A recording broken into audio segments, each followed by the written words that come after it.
What's up, guys? Welcome to another episode of Elevated Minds. This is your boy Jalen here on a new season here, and today's episode is just going to be talking about you can be at the wrong place at the wrong time. All right, this is a story by yours truly. I got to tell y'all about this. This is a story about how I got held at gunpoint by the cops. Yes, this is totally crazy. Y'all are going to want to stick around for this whole story. If you haven't already, follow me, subscribe, all this stuff's gonna be down below in the description box. Hit that like button so you know you can get the videos. Hit the notification bell so that you have all that. Let's go on and dive in. So anyways, this story is insane. How did I get in that predicament, right? So basically, wrong place, wrong time, and it was all because of a person that came back into my life. Now, I don't know if I told y'all about this before, but there was a point where I just kept attracting people from my past into my life. Basically, there's this girl that I used to know. We matched on Tinder, I think it was. This was like 2 years ago probably. And nothing ever came out of it because, you know, I just got out of the relationship with my most recent ex. So I was like, I wasn't really trying to, you know, get into anything serious right after that. So we matched, we talked, nothing ever happened. Fast forward to 2 years later, I'm doing Lyft one day and here she is. Here she just comes in. And I'm like, wait, no way, that can't be her. I'm like, no, that's definitely her. She notices me, then she wanted to rekindle. We talked and stuff, and then she gave me her Instagram. She's like, you know, hit me up, we should hang out, blah, blah, blah.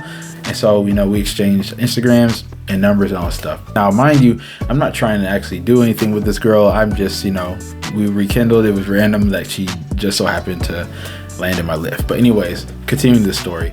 So she learned that I did Lyft because she hopped in the car, but she asked me if I could start to take her places. She'll hit me up, say, hey, I've got 20. Do you think you can take me to the mall, or can you take me to the club? She wanted me to actually go to the club with her that Friday. And I was like, no, I'm working this weekend, so I'm not gonna make it. She's like, oh, well, like I could throw you money. Could you take me and my friends to the club? I was like, yeah, I got you. So I took her and her friends to the club about 9:30, 10 o'clock. And she said that she was going to be done around midnight. So I'm driving, I'm doing my thing, it's whatever. But then she pushed it back, said, hey, pick me up at 12:30. Hey, actually, can you pick me up at 1:30? Actually, can you pick me up at 2? And it just kept getting later and later. I was like, hey, I'm about to be done with my work in a little bit. So if you start wrapping this up. So she's like, hey, can you get me at 2? I was like, all right, bet. So I came to get her. I think it ended up being like 2:30 because they took forever to get in the car. Finally got them, and then she asked me if I could take her friend to Alpine. I was like, no, I'm not going to Alpine. Now, those of you that don't know where Alpine is from where I was about 45 minutes going east. Then I have to come back this way, and it was going on 3 in the morning. I'm like, look, I'm tired. I'm not trying to drive all there. I'm just trying to take you home. You live like 8 minutes away. That's what I was signing up for, not doing all this extra stuff. So she's like, all right.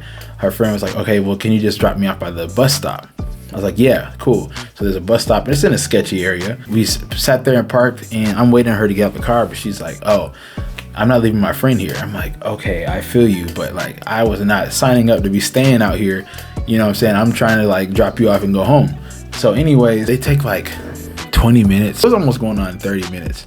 I was in the car. After 15 minutes, I remember I was like, yo, so like, is your ride coming? Or because she said like some guy was coming to pick her up at first, and then she was like, no, he's not answering the phone, so I think I'm just gonna catch the bus. And then she's like, well, like I said, I'm not gonna leave you out here. I'm like, well, look, y'all gotta figure something out. I'm trying to go. And so she's like, well, I'm gonna walk her over there. All right. So they walked over there.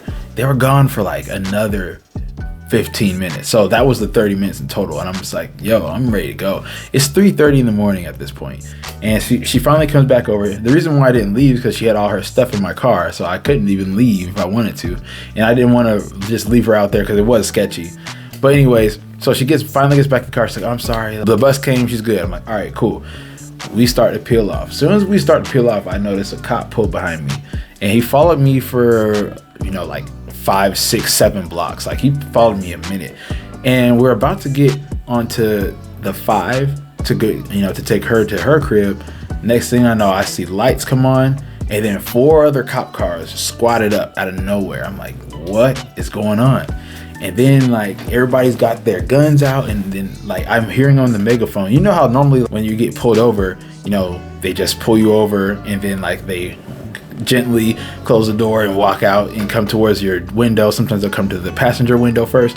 No, they just megaphone, pull over, put your hands outside of the car. I'm like, whoa. I'm like barely parking the car. Like I'm barely parking on the side of the road. And I'm like, what? So I'm like, my hands are outside of the car. And I'm sitting here like, yo, what's going on?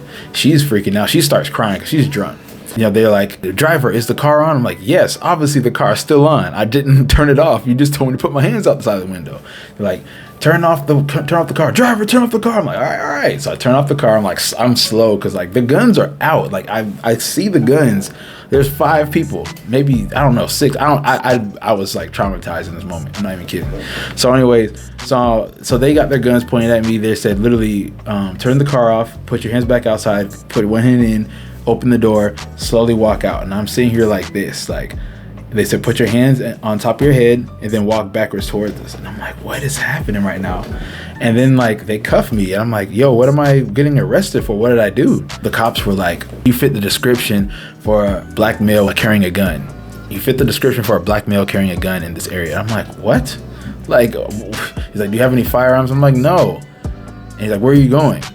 What were you guys doing over there? I'm like, she was dropping off her friend. I was waiting on her. Oh, well, where's her friend? She's gone. I don't know. He's like, well, where are you guys going now? I'm like, home.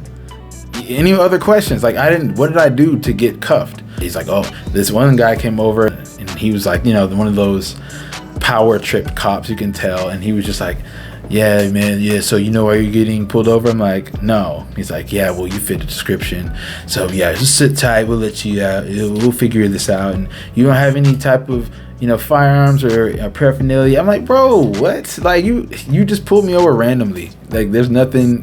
This is BS. So, another cop comes over. He's like, hey, guys, he's clean. Like, he already ran my stuff. He's like, can we get him out of cuffs? And he's like, wait, we got to run hers, too.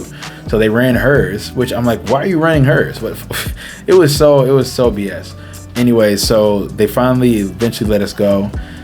She was like traumatized. She was crying, like shaking. But the whole point is, I was in the wrong place at the wrong time. I should have been home.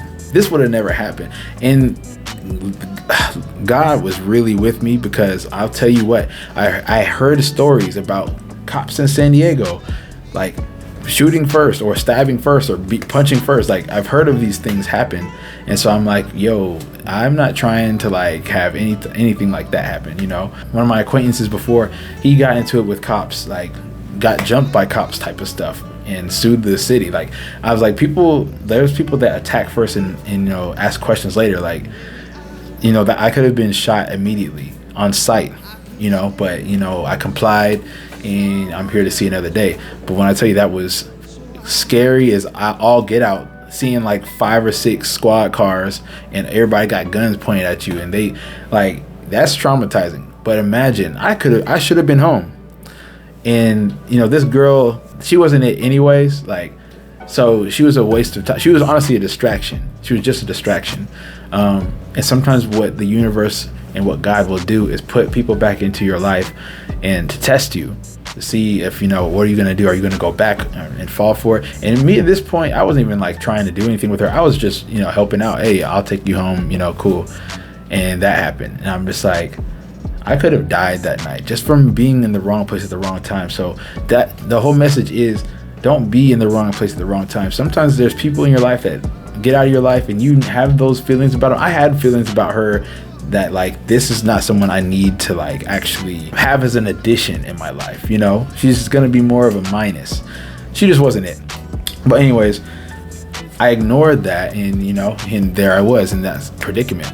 So that could have been avoided. And you can avoid situations like this too if you know that people aren't right for you, if you are out of alignment and they just don't speak with, you know, sit with your soul right. Pay attention to that, because you can end up in really bad situations you just don't want to be in and don't need to be in, and you can avoid them. So that's just my message for today. You know, make sure that you're watching out for your surroundings, and make sure you're working on your discernment. Your discernment is going to be your biggest ally on top of your intuition. That's going to help you gauge to see how people's intentions are, their energy, how they're moving. You're going to see that in way more clarity.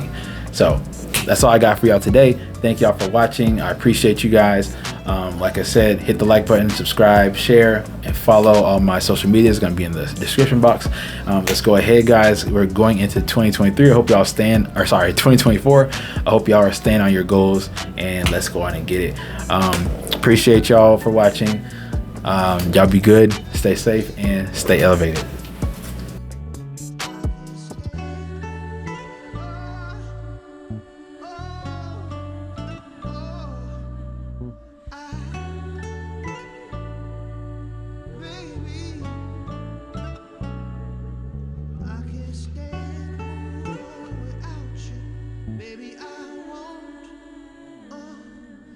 I can't stand